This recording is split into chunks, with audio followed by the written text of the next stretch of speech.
Limerick est la troisième ville d'Irlande, comptant une population de plus de 50 000 habitants. Limerick fait partie de ces villes ouvrières qui connaissent actuellement un essor économique et culturel sans précédent. Les habitants sont chaleureux et accueillants, et les rues sont agréables à parcourir, ne serait-ce que le temps d'une balade. Les premières constructions annonçant officiellement la naissance de la ville datent de 812 au cours des invasions vikings. Ce n'est qu'en 967 que Brian Boru s'empare de la ville au cours de la bataille de Clontarf, l'opposant aux vikings. Au XIIe siècle, les Anglo-Normands envahissent Limerick. Ce renversement de situation implique alors pour les Anglo-Normands ainsi que pour les Irlandais de coexister dans la même ville.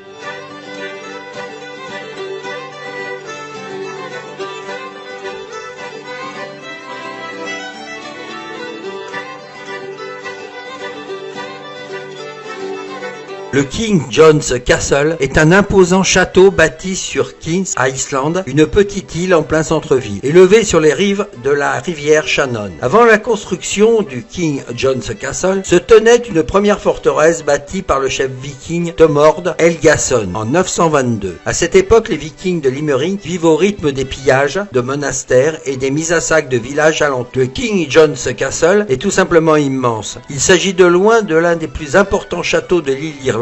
Il est considéré comme un vestige précieux de l'histoire médiévale irlandaise.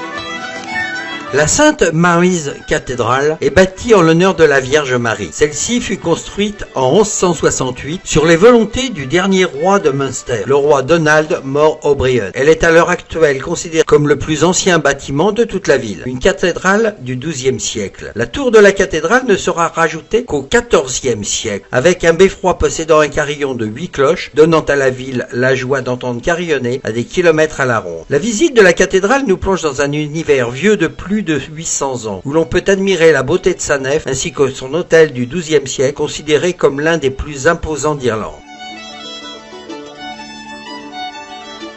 Dernière petite chose, la coutume en Irlande. Si l'on veut faire quelques photos des intérieurs d'églises, aucun problème, à condition de faire une petite donation à la cathédrale. À vous de voir, donc si cela vous tente.